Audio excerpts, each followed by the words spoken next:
Hello and welcome to another edition of Sports Talk Philadelphia here on LaSalle TV. Today we're going to talk about the Phillies and their impending season coming up. And after that we're going to talk some Flyers as they head into a big game this weekend and another playoff push. All that and much more here on Sports Talk Philly. 7, 6, 5, 4, 3, 2, 1. You'll never have the sacred stone. Oh, this you crazy mother.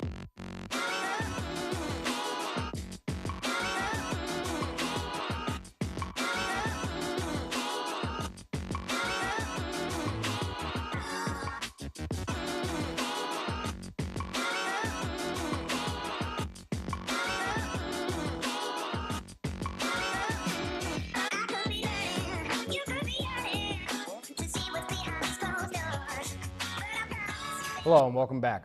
Alongside Sam Brown and Tyler Small, I'm your host Josh Abrams. Today we're going to talk Phillies, and this is the first segment of the show. There has been a lot, and I mean a lot of buzz around this Phillies team. I don't think I have, as far as I can remember, I don't think I've ever seen such hype around a squad that hasn't been successful in the last 6-7 years. You know, the team improved, I guess you could say, last year. But they still finished below 500, which a lot of people weren't expecting them to do so. But with all of these moves that are happening and potentially going to happen, how are we feeling about this season? It's very interesting with a second-year manager, a young ace, and who else knows what's going to be behind them. But just general thoughts.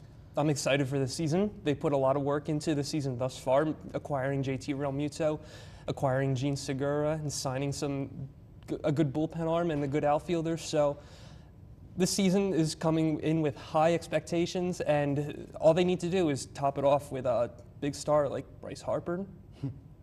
And go ahead. You're right about the point that there's been so much talk this offseason solely around the Phillies, and it's because of one name, Trevor Plouffe.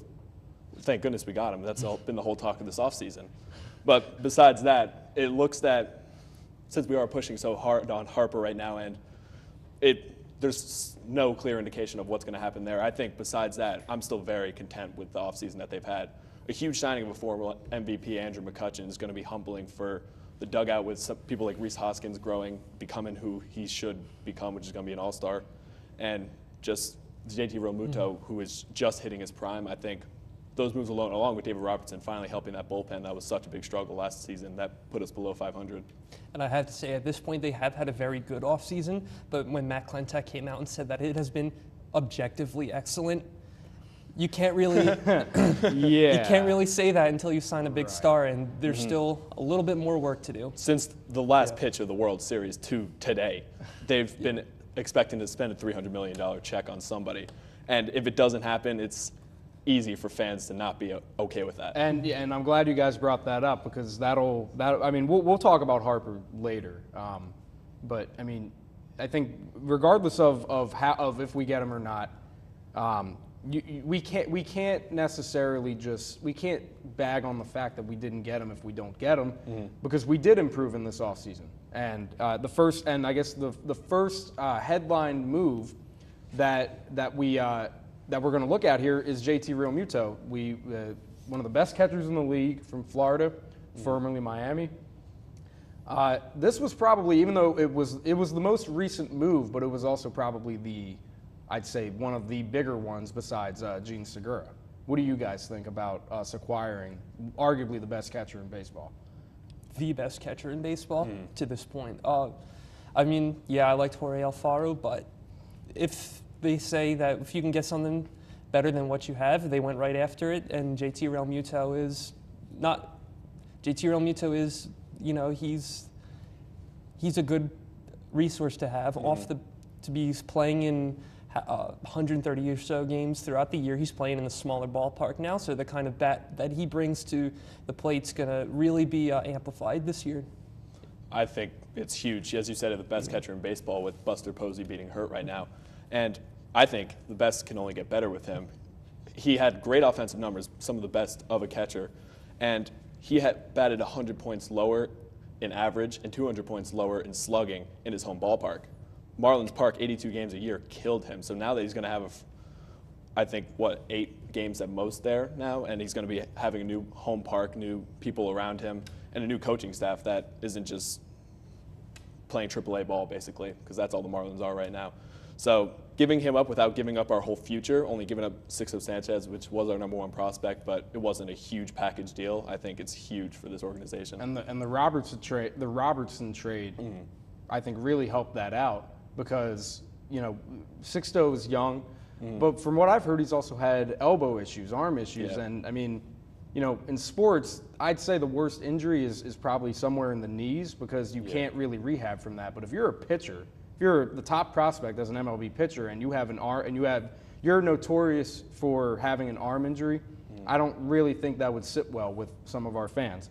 But going back to all of these moves that we made, the Real Muto one is arguably the best, but I'd say given what we gave up and what we received for Gene Segura is a pretty good deal, specifically pointing at the fact that Carlos Santana's $20 million contract is gone now. And we can finally move Rhys Hoskins back to first. We don't really need to worry about defensive liabilities at shortstop anymore. I'd like to think that this Gene Segura trade really it really kicked things off to a really good start.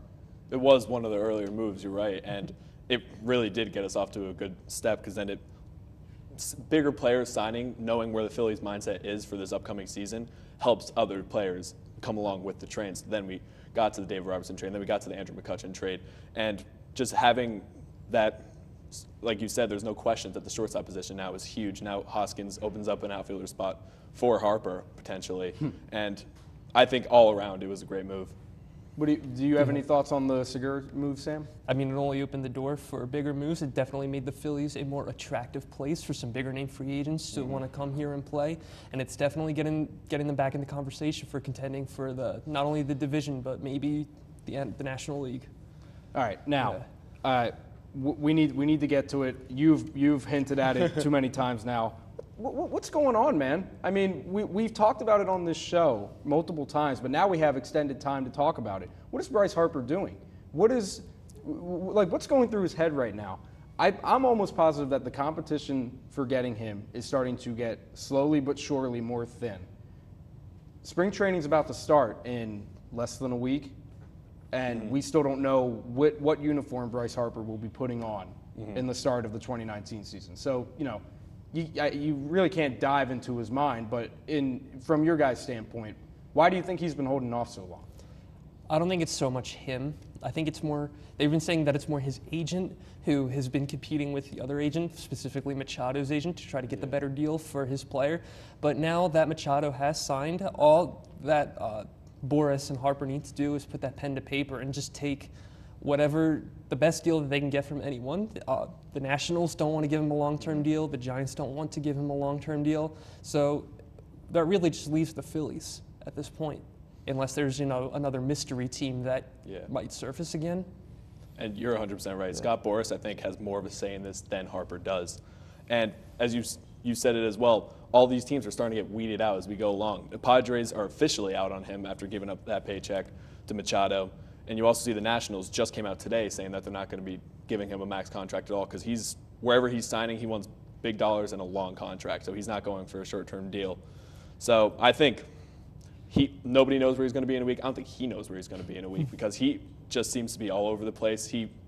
It looked 100% lined up for the Phillies, and then reports came out that he couldn't play well in Philly, doesn't want to play well in Philly, but now, of course, that's up in the air because nobody knows if that's true or not. Right. It's all the little things. Like now people are looking into a comment he left on Rhys Hoskins' Instagram post. They're always doing that. Yeah. And I'm glad you guys said that. The fact that it really isn't. It doesn't come down to just Bryce Harper. If I'm Bryce Harper, I'm telling Scott Boras to just make a deal for me. I want to get on the field. Yeah. Make this deal. Yeah. And if you look at the numbers, the two in the history of Citizens Bank Park, the two best players to have an OPS, the highest two OPSs, I should say, Bryce Harper, Rhys Hoskins. That alone, I would be more attracted to go there. That alone, I would love to play there and just be at a park where I have so much success and a fan base who would adore me. Yeah, and it's annoying, but at the same time, it's such a blockbuster deal. Like I think Boras really wants to break the Giancarlo Stanton deal from a couple years ago, and I don't think he wants to just go slightly over it. I really think Scott Boras is trying to like break the record for the best signing. Yeah, 100%. But regardless of whether or not he comes here, it's going to be disappointing if he doesn't. But what my hope is that if he doesn't come here, that the fans can at least realize in some sort of way, some sort of fashion, that this Phillies team did get better, and we're not really going to know what this team looks like until we get out there. Of course not. For the first game. But I think what's really important is to talk about the pitching. We really need one more guy, and Dallas Keuchel, Corey Kluber, potentially Cade Kimbrell in the bullpen. Boston, yeah. There's those three guys are, the amount of talent between those three is pretty astonishing. Especially with the asking price not that high. Yeah. So that's why I think, and the Phillies said this earlier, that if they don't get Harper, or if Harper signs anywhere, then they're going to be targeting on pitching. And I think, above all else, you need another starter. I think Dave Robertson is going to be good enough he'll probably do some closing, and he'll be a middle reliever wherever you need him. I think he's enough to be content with that bullpen until at least the trade deadline. They need another starter to go behind Aaron Nola. You can't, with the uncertainty of Velasquez and Arrieta, you need another big name guy. What do you think? Tyler's exactly right on that point. They need to solidify that bullpen. They don't have it. They don't have that solid bullpen standing behind Aaron Nola, because who do they have after them? Like you said, Arrieta, Nick Pavetas, and they really need a left-handed arm in that bullpen too, just to vary things up. So I think Dallas Keuchel would be the best option to bring in if it wasn't such a situation as far as years on the contract are concerned, as much as money, even though years are what it's in dispute at this point. Real quick before we go to break, Aaron Nola signed an extension, and it's certainly promising to see that. It was only 4 years, which I guess in these terms that's a pretty good deal, especially for someone like him with that caliber of pitching. Do you guys feel that he's a Philly for life? I know it's a little bit premature to say that, but given the extension that he just signed, what do you think? If he plays in these next 4 years like he played last season, yeah, he's a Philly for life, no question about it. And I think every Phillies fan would just love to see that. Yeah, I think he's an ace for many years to come. I think that it was a huge sigh of relief that he got past that arbitration deal, and I think he'll be wearing those pinstripes for a while. Yeah, and I certainly am happy that they did that. I think, especially after the season he just had, you've got to try and keep him. You have to try and keep him in the question. Yeah, right. I mean, I think that was pretty much a given. We're going to take a quick commercial break. When we come back, we're going to talk some Flyers. Stay tuned.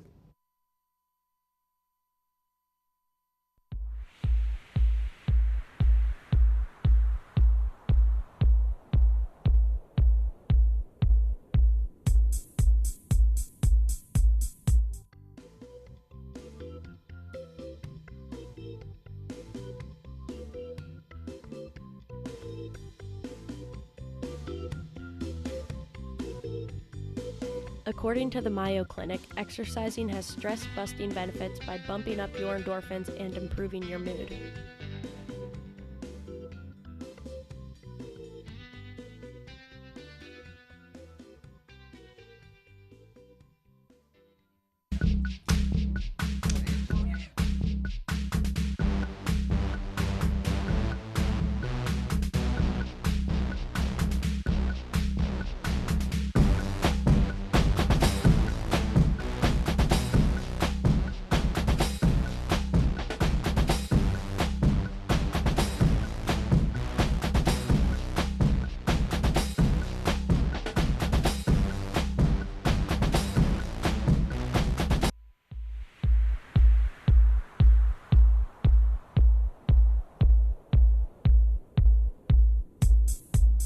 Welcome back from the commercial break. We've added to the panel another Sam. Sam Long joins us to talk some Flyers. They got a big game coming up this weekend, and I'm going to ask you about that and your prediction later. But this Flyers team has been hanging in there. They've been winning games. They've been, they did what they could against just an absolute powerhouse of a Tampa Bay team the other night. We've been talking about them every week in the past couple of weeks or so, but I have to ask every time, and I'm glad that you update us every week with this graphic. 63 points, basically 4 games out of a playoff spot. Has anything changed in your guys' minds from last week about this Flyers team? The players that want to stay here, they're playing their rear ends off. They don't want to leave. They love playing here. So they're really stepping it up in an effort to impress, because it's been said that pretty much everyone except for Claude Giroux is on the trading block. So anyone that wants to stay is really putting up their A game. I will agree to that point. Everyone's playing because they want to stay, but I don't think anything changes from the year unless they were to go undefeated for the rest of the season. I don't think anything is going to change.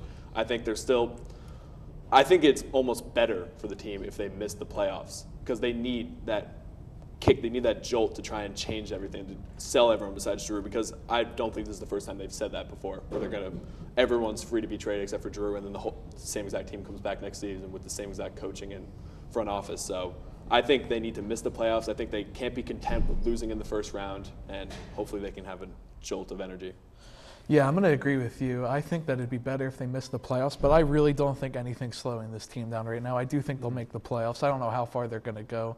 I mean, maybe a first-round loss. It's going to be nice seeing them in there again, but I just don't know how to feel once they get there. Yeah, I would still love to see playoff hockey, don't get me wrong, but I think for the long-term picture for them of the goal of winning the Stanley Cup, I don't think it's good for them to at least win more this year. Okay, I mean, I can understand that. I think where the difference comes in your statement is that when the Flyers missed the playoffs in 2017, they still had Dave Haxtell. They still had Ron Hextall. They still had the same front office. So I guess it's really going to be interesting to see how this new front office responds, depending on whether or not we make the playoffs or not. But I mean, I'd like to think that this team has had some sort of spark, some sort of fire in them, because Radko Gudas and Robert Haig are both or were both penalized by the NHL for illegal behavior, hits, whatever the case is.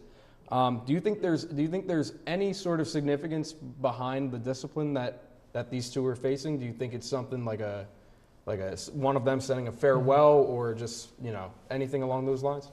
Old Radko Gudas, there's pretty much no excuse for him, and I don't think that 2 games is enough to discipline him. And he's a player that I'd rather see leave. At this point, they got plenty of. They have another hard-hitting defenseman in Robert Haig, but he was also penalized. But he's young and hasn't faced any. I don't think he's faced any discipline from the league at this point, but. With Radko Gudas playing like he's playing in this dirty and doing things where there's no place in the game for, you can't have that kind of energy on your team. Yeah, I 100% agree. I think both of the fines and the suspensions, it was just playing the best team in hockey. It's just a frustration that comes out because they were dominated on every part of the ice. That's probably one of the best offensive teams I've seen in the NHL right now, and it just got to them. They were better just purely by talent and skill level. So the frustration is going to come out sometimes, and that's just a matter of coaching and discipline in the locker room. Yeah, so Gudas has had a bit of a reputation in the past for being kind of a physical player. I mean, it was bound to happen eventually. There was going to be a suspension. There was going to be a fine. But it's really like, what is the team thinking at this point with him? Because if I'm not mistaken, Felipe Myers, who played his first game in the NHL with the Flyers last week, prospect, is going to be playing in his spot for the 2-game suspension.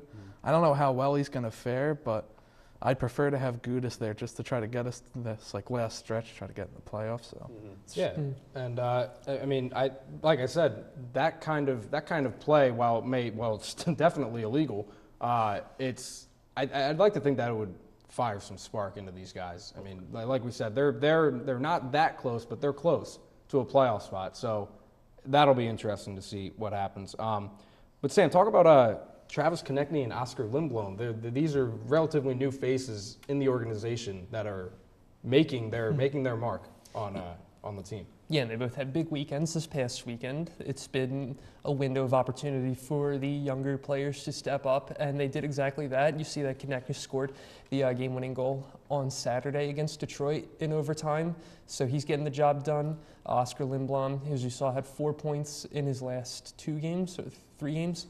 Either way, he's stepped up, and he's filled in a valuable role for an up-and-coming team. And if you look at that Konechny goal, the game winner, I think the only people that should be thanking him are that defense. For like a 4-goal blown lead solely because of sloppy play on the defensive side, which I think none of the goals in that game were against Carter Hart or his fault. I think Konechny just bailed them out in an overtime game that they should have lost. Yeah, you know, it's always nice seeing the young guys step up. This is our future. These are the players we need to invest in. And, you know, like I said, I'm just happy.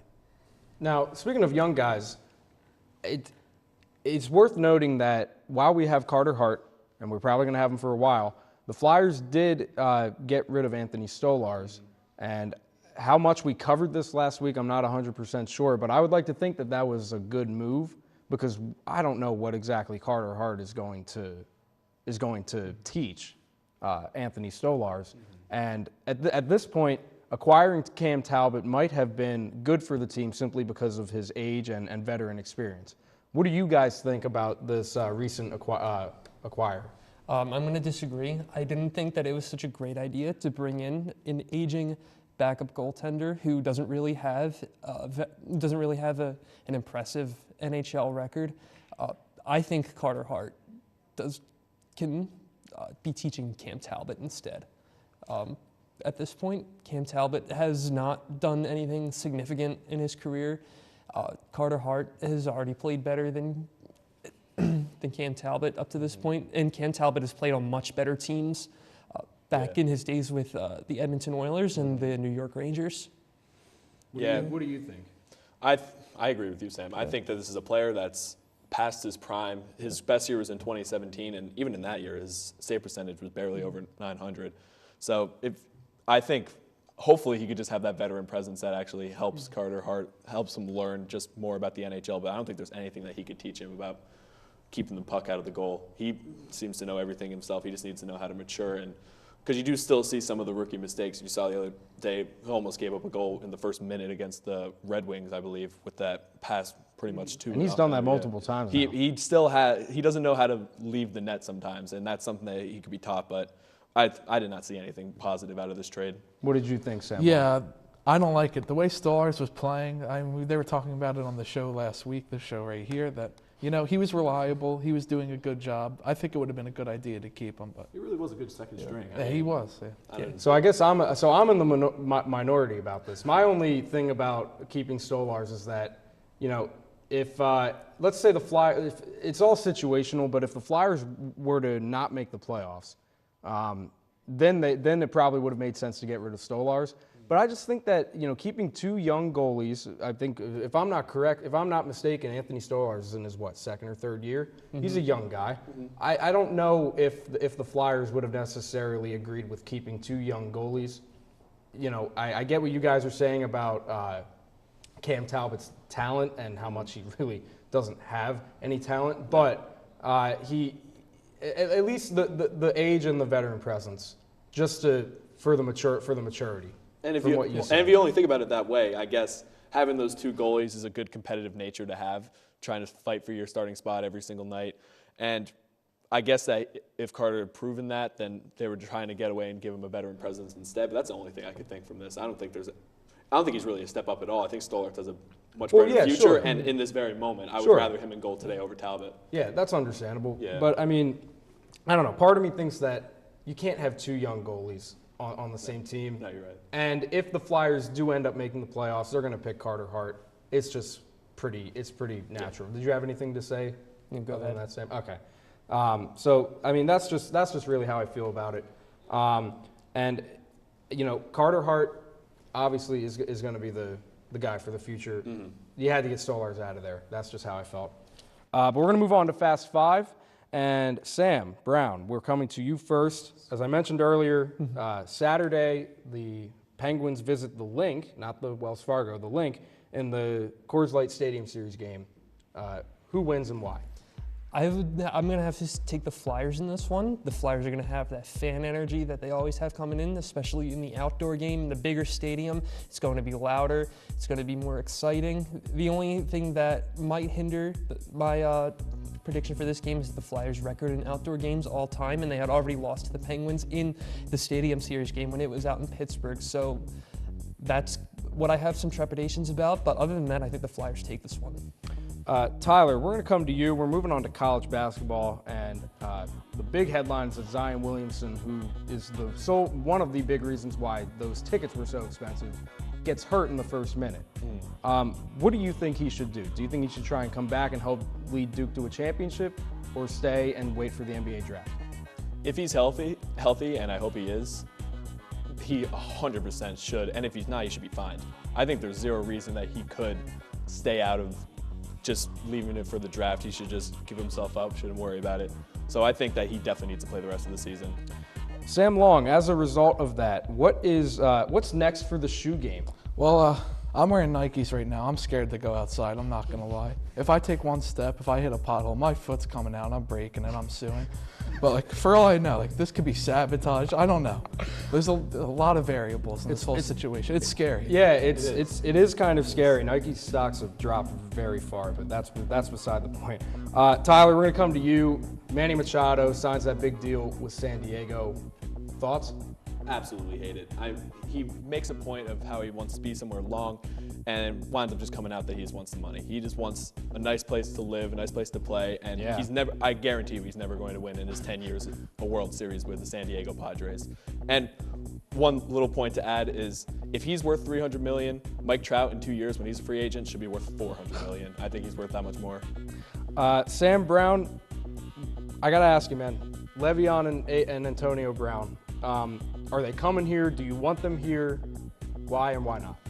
Well, the way that it's been said in the media, they both sound like toxic team presences on the field and in the locker room. But at this point, I think that running back is a more pressing position for the Eagles, so I'm going to have to go with Le'Veon Bell. That would certainly improve the running game, especially after last year's atrocity in the backfield. But that's going to wrap it up for today's show. We thank you so much for tuning in. You can catch us on social media at SportsTalk LTV on Twitter, as well as lasalle.edu/LaSalleTV, and visit us on YouTube. You can catch all the other episodes there. Once again, thank you for tuning in, and we'll see you next week. Have a great weekend.